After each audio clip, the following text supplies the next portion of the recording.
Bien, muchachos, gracias por reconectarse. Bienvenidos de nuevo. Vamos a dar unos segunditos más para que se acaben de conectar y continuamos con nuestra sesión.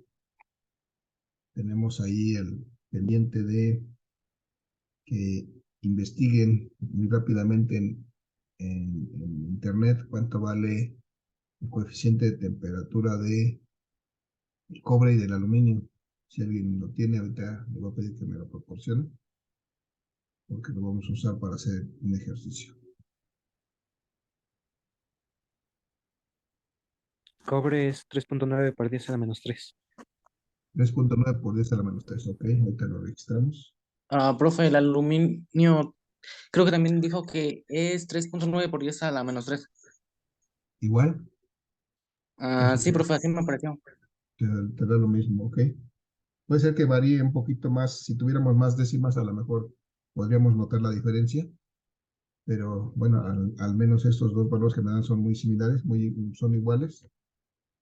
Eh, Eso quiere decir que los dos responden igualmente al calor en cuanto a la variación de su resistencia, pero bueno, vamos a ponerlo aquí. Vamos a continuar entonces, muchachos. Voy a compartir nuevamente la presentación para que registremos esos valores ahí.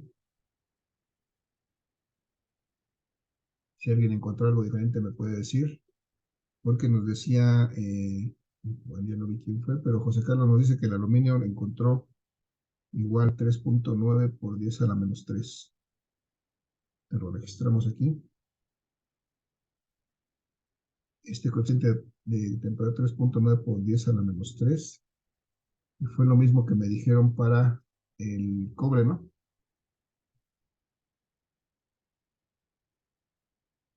Sí, profe. ¿Qué unidades tiene este Franco?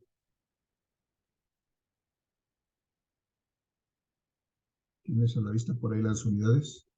O José Carlos, ¿qué unidades tenían este valor de coeficiente de temperatura? ¿Alguien lo tiene por ahí a la vista?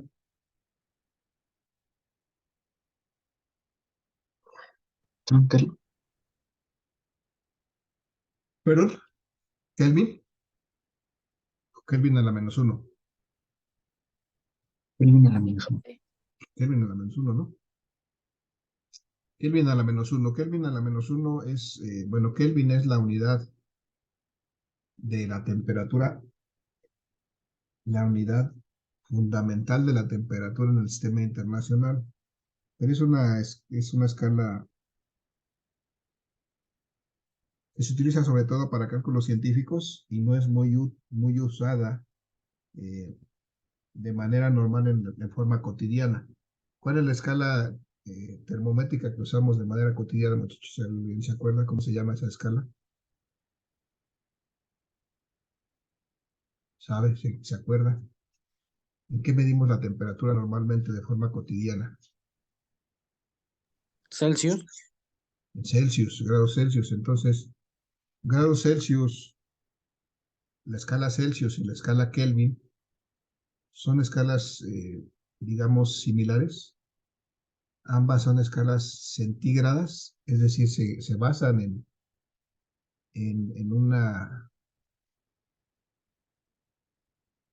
en un parámetro de 100 grados para distinguir entre el punto de fusión del agua y el punto de ebullición del agua. Entonces son equivalentes, digamos, en tamaño los Kelvin a los grados Celsius. Entonces se puede sin ningún problema expresar esto en Kelvin o en Celsius, que es una unidad más útil o más normal para nosotros.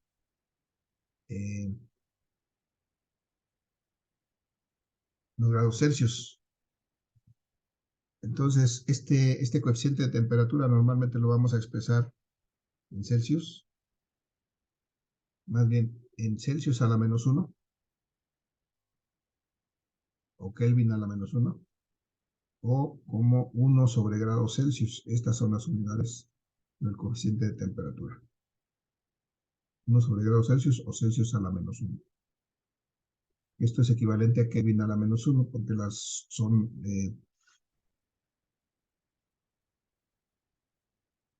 tienen el mismo tamaño los Kelvin que los grados Celsius.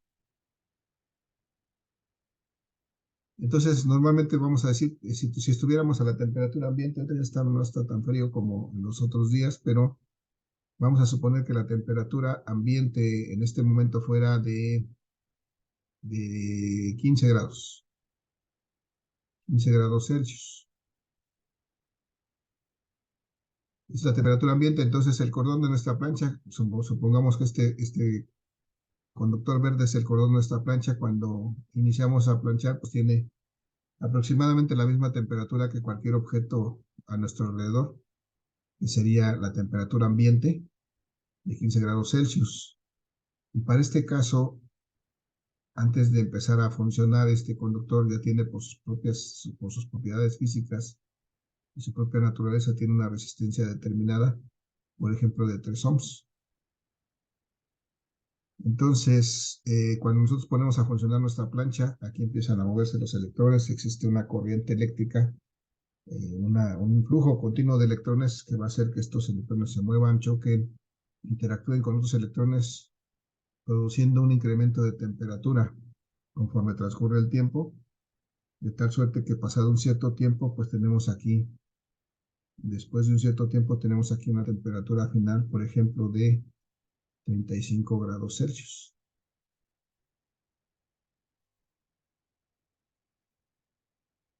Y entonces en esas condiciones, la resistencia de este conductor va a cambiar y necesitamos determinar cuánto va a ser su valor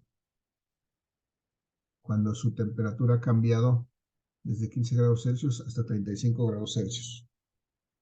Entonces ese es el concepto. Vamos a ver que para hacer esto tenemos que encontrar una ecuación que nos permita determinar esto. Bueno, más que encontrarla, vamos a enunciar esa ecuación. ¿Cómo es que es posible determinar esta resistencia final en función de estos parámetros? Esta resistencia final que tiene este conductor, debido a que la temperatura varía de un valor inicial a un valor final, resulta ser igual al valor de la resistencia que inicialmente tiene este conductor, más el producto de esta misma resistencia inicial por el coeficiente de temperatura, que es esta característica del material, de variar su resistencia con respecto a cada incremento de temperatura, por la variación de la temperatura, que es esta delta T. Entonces la pregunta en este momento, si ustedes se acuerdan, es cómo está definido qué es esta delta T, qué significa delta T, que dijimos que es la variación de la temperatura. ¿Se acuerdan cómo hemos definido antes una variación? ¿Qué es una variación? De temperatura final menos temperatura inicial. Muy bien, efectivamente, gracias, hermano. Una variación de temperatura es una diferencia de temperaturas, en este caso, una temperatura final menos una temperatura inicial. Siempre una variación está definida de esa manera, un valor final menos un valor inicial de cualquier cantidad física que sea, siempre va a ser una diferencia entre un valor final menos un valor inicial. Entonces, en este caso, esta delta T, pues simplemente es la diferencia entre estas dos temperaturas, la final menos la inicial. Y entonces con eso podemos calcular cuánto varía la resistencia en este conductor, pero antes de eso vamos a ver que hay otra forma en que se puede expresar esta misma ecuación, que sería esta, que es prácticamente lo mismo, solamente que se factoriza. Como este R0 aparece en los dos términos que están aquí en esta suma, podemos factorizar esta resistencia inicial, que es esta R0, y a la hora que la multiplicamos por 1 más alfa delta T, entonces esto va a ser otra manera de encontrar esta resistencia final. Esto que tengo aquí abajo es exactamente lo que está arriba, lo único que hice fue factorizar esta resistencia inicial. Si yo multiplico R0 por 1, me va a dar R0, que es este primer término de arriba, y si multiplico R0 por alfa delta T, me va a dar este segundo término, de tal manera que estas dos ecuaciones son prácticamente la misma, solamente representada de otra manera. En este caso de abajo, factorizada la resistencia inicial que aparece en los dos términos. Entonces, cualquiera de las dos podemos utilizarla para encontrar en este momento la resistencia final de este conductor. Simplemente hay que sustituir los datos me dice que la resistencia final de este conductor va a ser igual a la resistencia inicial, que en este caso son 3 ohms, multiplicado, más el producto de la resistencia inicial, otra vez que son los mismos 3 ohms, pero multiplicados por el coeficiente de temperatura de este material. No lo indiqué, pero normalmente la mayor parte de los conductores, salvo que sean aplicaciones muy específicas, la mayor parte de los conductores que tenemos a la vista son de cobre. Entonces, si esto es cobre, vamos a utilizar su coeficiente de temperatura. Serían 3 ohms por alfa, que son 3.9 por 10 a la menos 3, por 10 a la menos 3 grados Celsius a la menos 1. Grados Celsius a la menos 1 por la variación de la temperatura, muchachos. ¿Eso será cuánto? Eso es la temperatura final menos la temperatura inicial. La temperatura final son estos 35 grados Celsius, menos la temperatura inicial, que eran 15 grados Celsius, que era la temperatura original antes de empezar a planchar, a utilizar la plancha, perdón. Entonces, estos serán 3 ohms más, vamos a hacerlo parte por parte, 3 por 3.9, muchachos, ayúdenme. 3 por 3.9, ¿cuánto es? 3, 9 por 3, 27, 11.7. Sí, profe, 11.7. 11.7 por 10 a la menos 3 ohms por grados Celsius a la menos 1. Y la diferencia de temperaturas es 35 menos 15 me da 20 grados Celsius. Y entonces podemos hacer calcular esta resistencia total. Sumamos estos 3 ohms más, ayúdenme, ¿cuánto es 20 por 11.7?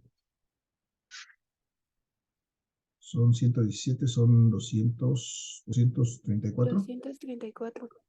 Ok, 234, gracias, por 10 a la menos 3. Por 10 a la menos 3, ¿qué unidades? A ver. Estos grados Celsius a la menos 1, con grados Celsius están dividiendo. Con estos grados Celsius se van a eliminar, solamente me quedan ohms. Y bueno, como este 10 a la menos 3 es una potencia pequeña y me conviene ahora quitar esta potencia, voy a recorrer mi punto decimal 3 lugares hacia la izquierda, como me indica este exponente, y entonces me queda que la resistencia final de este conductor va a ser 3 ohms más 0.234 ohms. Y entonces la resistencia final de este conductor es de 3.234 ohms. O sea, su resistencia aumentó en 0.234 ohms, de tal manera que cuando se ha calentado, o ha cambiado su temperatura desde 15 hasta 35 grados, pues aumentó su resistencia en esa cantidad.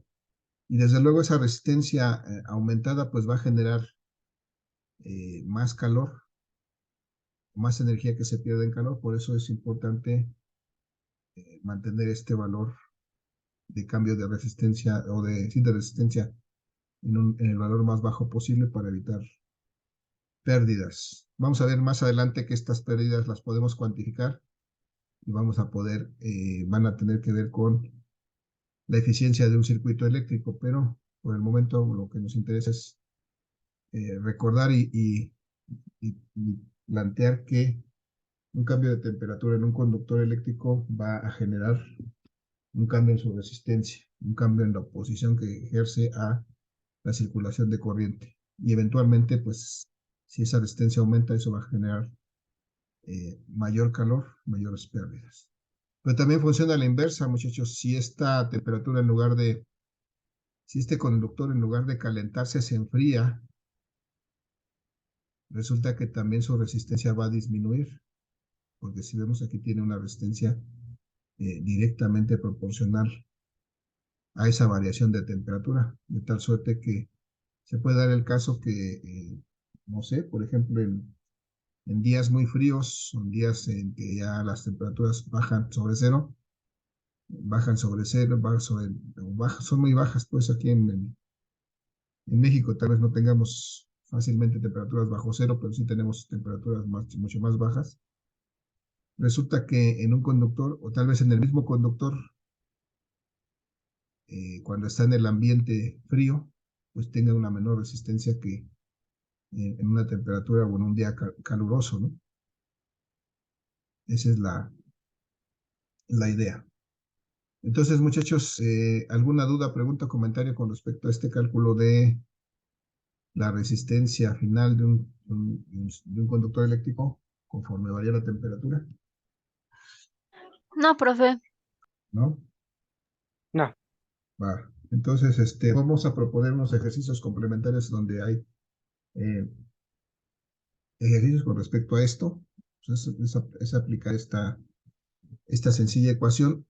Lo que sí es que para este caso de problemas de resistencia por temperatura, pues vamos a tener la posibilidad de que en algún momento la pregunta no sea precisamente detectar o determinar la resistencia final, sino que a lo mejor nos piden encontrar la resistencia inicial o la variación de la temperatura o alguna de las temperaturas, ya sea la final o la inicial. Y todo eso solamente implica pues jugar con esta fórmula, es decir, tener la capacidad de hacer los despejes correspondientes de esta ecuación. Entonces les sugiero que hagan este ejercicio de despejar cada una de las variables de esta ecuación para poder eh, pues resolver cualquier problema. O en su momento pues van a tener que hacer eso, ya que no olviden también esta parte que esta variación, este término delta T implica estas dos temperaturas. También van a tener que usarlo. Entonces tengo un par de ejercicios, pero los ejercicios que tengo son más bien de resistividad.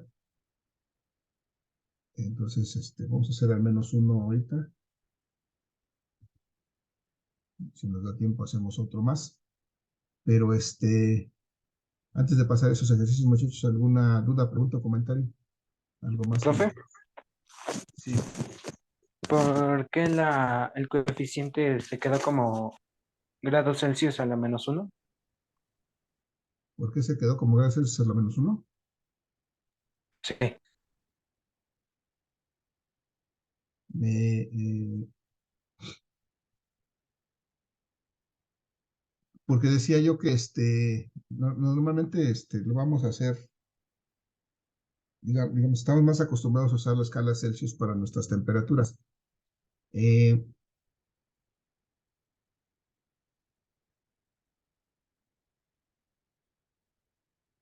las unidades de este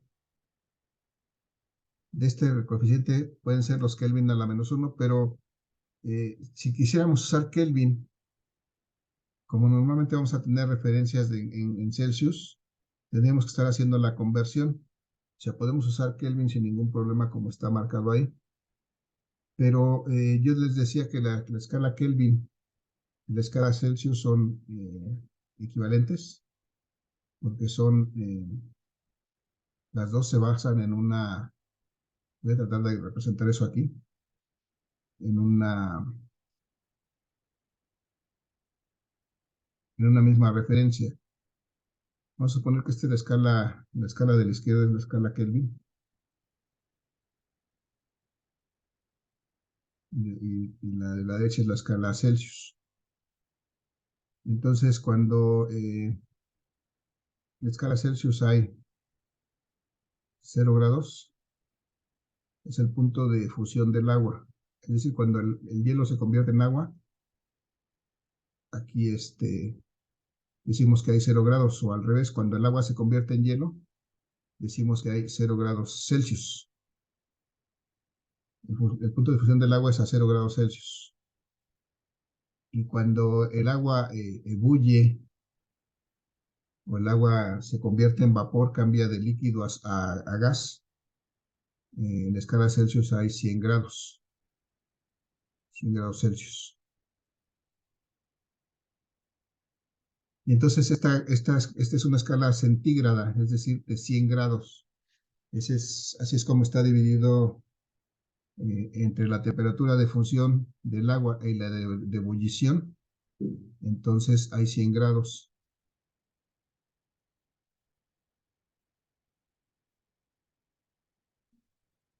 Y lo mismo que ocurre con la escala Kelvin.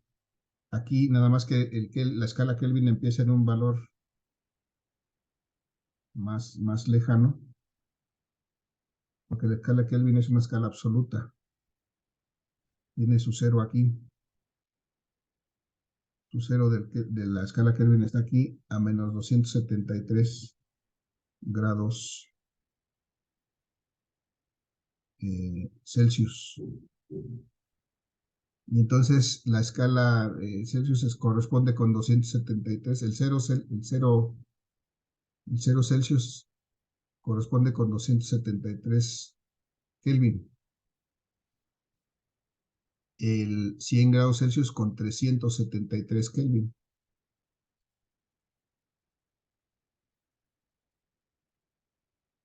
Entonces, se dan cuenta de 273 a 373 hay 100 grados, o 100 Kelvin, más que 100 grados, 100 Kelvin, y de 0 a 100 grados Celsius hay 100 grados, entonces estas dos escalas son equivalentes. Aquí a 273 Kelvin es la función la temperatura de fusión del agua, a 373 Kelvin es la temperatura de ebullición del agua. Hay 100 grados, por eso un Kelvin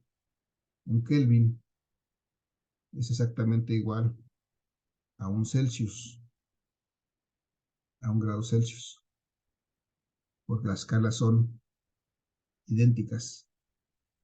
Entonces puedo sin ningún problema expresar mi temperatura en Celsius sin necesidad de expresarla en Kelvin.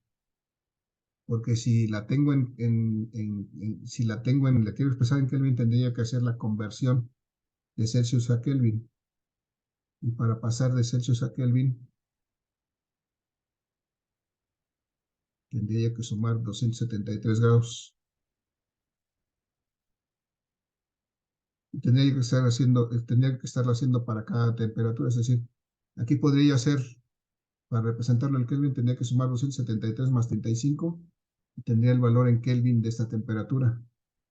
Y sumar 273 más 15 tendría el valor de esta temperatura final. Pero a la hora de sacar la diferencia, lo que voy a tener son 20 Kelvin, que es lo mismo que 20 Celsius. Y entonces me es más fácil expresar directamente mis temperaturas en Kelvin o en Celsius que expresadas en Kelvin, porque son equivalentes. No sé si me elevé demasiado o aclaré la duda, Manuel. Sí, profe, gracias. ¿Vale? Sí, y de hecho, si ustedes investigan o buscan por ahí, por ejemplo, una tabla de coeficientes de temperatura, normalmente va a aparecer ahí como que son coeficientes de temperatura a una determinada temperatura, pero en Celsius, a 20 grados Celsius, me parece que es la normalizada, a 20 grados Celsius. Siempre van a hacer referencia de la temperatura Celsius. Pero, les digo, podemos usar sin ningún problema Celsius a la -1, porque las escalas son equivalentes. Un Celsius equivale a un Kelvin. Entonces, no hay ningún problema. Podemos hacerlo y el Celsius es la unidad de temperatura más comúnmente utilizada de manera cotidiana por nosotros. Esa es la razón. ¿Vale?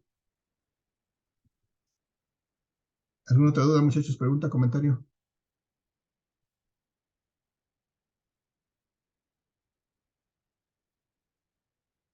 María No, está profe. tomando. No, profe. Ok, gracias. Entonces vamos a hacer un ejercicio adicional que tengo por aquí. aunque realmente no es de esto de resistencia por temperatura, pues lo tenemos aquí y vamos a aprovecharlo. Es de, más que nada es de resistividad, porque aquí me pide, este problema me dice, me pide calcular qué longitud de alambre de cobre de 0.9 pulgadas de diámetro se necesita para fabricar un resistor de 20 ohms a 20 grados Celsius. Este es 20 grados Celsius, les decía, como es como una temperatura normalizada a la que se refieren muchas cosas, o a la que se hacen ciertas pruebas para determinar, por ejemplo, la resistividad del material, la conductividad del material, o en este caso, la resistencia o el coeficiente de resistencia de un material. Generalmente se hace con pruebas a 20 grados Celsius, de tal manera que es como un valor de referencia. Pero en este caso, bueno, lo que me dice es que hay un resistor que tiene 20 grados de resistencia a esta temperatura. Y me pide que calculemos qué longitud de alambre de nicrom. Nicrom es una aleación de algunos materiales, no me acuerdo exactamente qué. Níquel cromo, me parece, nicrom, por su nombre. Se necesita para... ¿Cuánto se necesita? Y aquí me dice que la resistividad del cobre es de esta cantidad. La resistividad del níquel es de esta cantidad.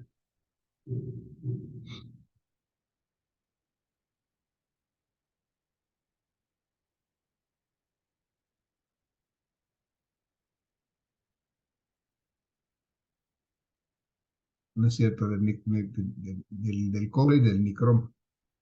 Esta es la resistencia de cobre, porque me pide calcular qué longitud de alambre de cobre se necesita para un conductor y también qué longitud de alambre de nicrom se necesita para hacer el mismo conductor de 20 ohms a esta temperatura. Entonces lo que tenemos aquí son resistividades, son características físicas del conductor, entonces tenemos que partir primero de hacer un esquema para representar esto, porque si no, no lo visualizo yo. Tenemos un conductor, en este caso primero un conductor de cobre, que tiene una resistividad, me dice aquí, del cobre, que es de 1.72 por 10 a la menos 8. 1.72 por 10 a la menos 8 ohms por metro. Y entonces debe tener una resistencia de 20 ohms, una resistencia de 20 ohms. La pregunta es, si lo hacemos y lo fabricamos de cobre, qué tan largo debe ser este conductor para que tenga 20 ohms? Esa es la pregunta. Entonces, ¿cuál es la ecuación que puedo utilizar para resolver esto, muchachos? ¿Alguien se acuerda?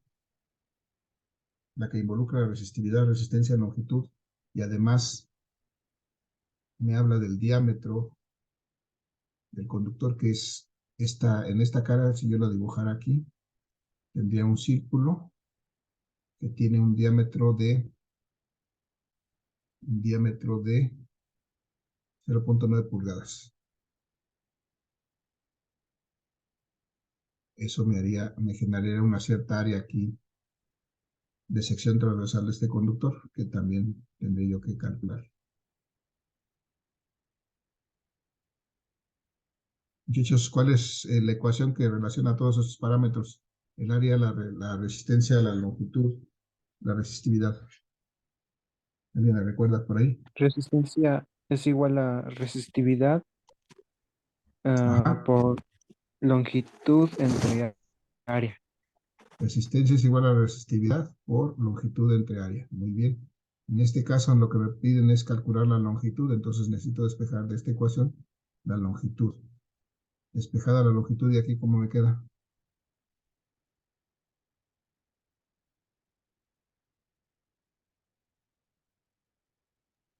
Longitud es igual a resistencia por Resistencia por área, ¿no? Entre resistividad. Esta área va a pasar acá multiplicando, y esta resistividad que está multiplicando va a estar dividiendo, y entonces me queda ahí. Y entonces vamos a ver que para calcular esta longitud tendría que multiplicar la resistencia, que son 20 ohms, por el área. Pero el área no la conozco, tendría que calcularla. ¿Cómo calculo el área?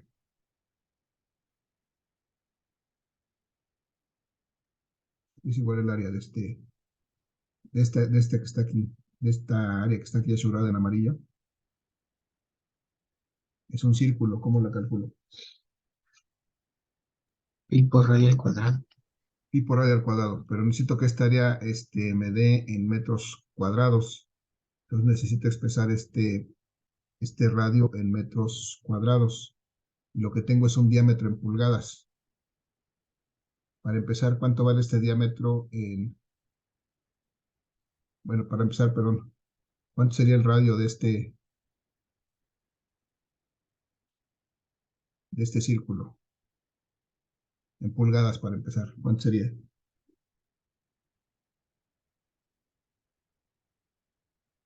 0.45. El radio, perdón, ¿cuánto? 0.45. 0.45, o sea, la mitad de eso, después del punto 9, 0.45 pulgadas. Pero además, lo necesito no en pulgadas, sino en metros para poder aplicarlo aquí, para encontrar esta área en metros cuadrados, 3.14 o 3.1416, vamos a darle un poquito más de precisión. 3.1416, que es el pi, por el radio al cuadrado, pero necesito expresar este radio en metros cuadrados. Perdón, en metros. ¿Cómo lo transformo a metros? ¿Alguien sabe cuántos son pulgadas en metros? A lo mejor no, pero ¿sabes cuántos son Es pulgadas? 0.0254. Ajá, pero a lo mejor no tenemos ese valor a la mano, pero sí sabemos cuántos son pulgadas en centímetros, por ejemplo, ¿no? ¿Cuánto vale, cuántos centímetros tiene una pulgada? 2.54 centímetros. 2.54 centímetros. Y si hacemos esta operación, podemos pasar estas pulgadas a centímetros, entonces nos queda que son 0.45 por 2.54. ¿Cuánto nos da? 0.45 por 2.54. 2 punto y algo.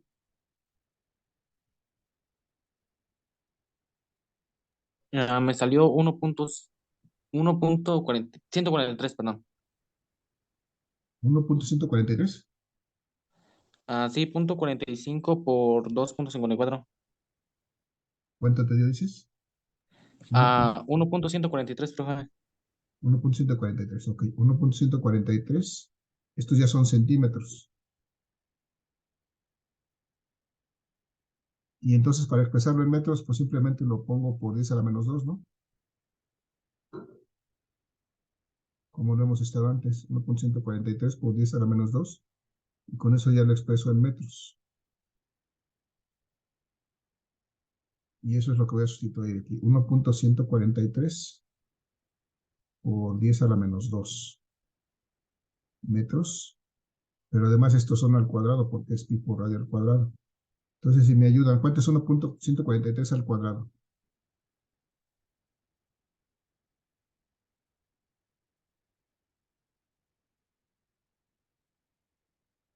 1.143 al cuadrado es 1.20 y tantos. 1.306. 306. Ok, por Sí, 10 a la, profe. por 10 a la menos 2 al cuadrado, por 10 a la menos 4 metros cuadrados. Ahora, ¿cuánto es 1.306 por 3.1416?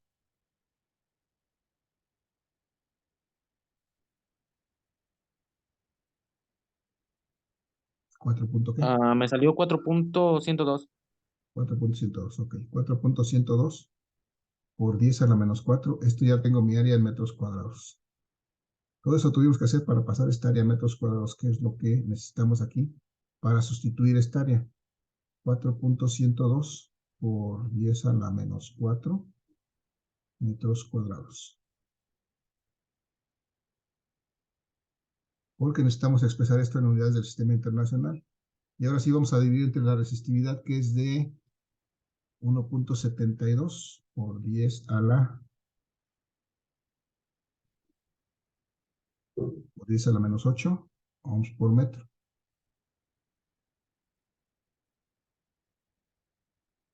Muchachos, a ver, ayúdenme. ¿Cuánto es 20 por 4.102 entre 1.72? 20 por 4.102 entre 1.72.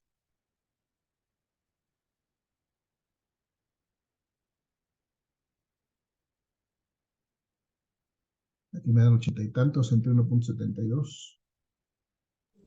Me salió 47.69. A mí 47, también, profe. 47.69. Sí. Sí, Ok. profe.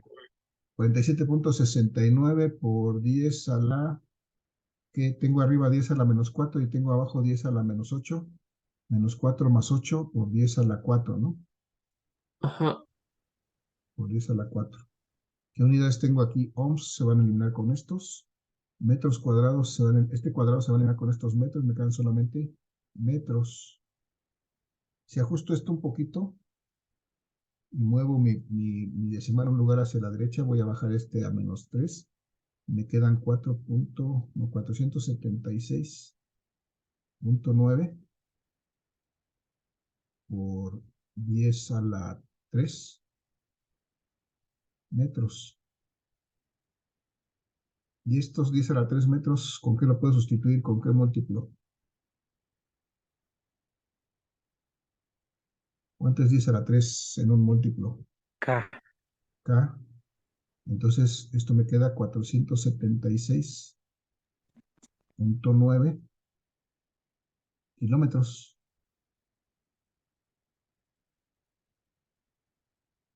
De ese tamaño debe ser, de esa longitud debe ser este conductor de cobre con estas dimensiones para que tenga una resistencia de 20 ohms. Acá decía el resultado 474.41, 476.9. Bueno, aquí algo se nos fue, a lo mejor el pi, si usáramos todos los decimales de pi y todos los decimales en todos los cálculos, a lo mejor podríamos llegar a un cálculo más certero, pero pues eso se parece a este resultado final. Entonces tendríamos que hacer un conductor muy largo de 476 kilómetros para que tuviera una resistencia de 20 ohms. Muchachos, dudas, preguntas, comentarios. No, profe, todo bien. No, profe, todo bien. Bien, entonces ya nos queda 1 minuto 40 en el reloj. Vamos a dejarlo ahí.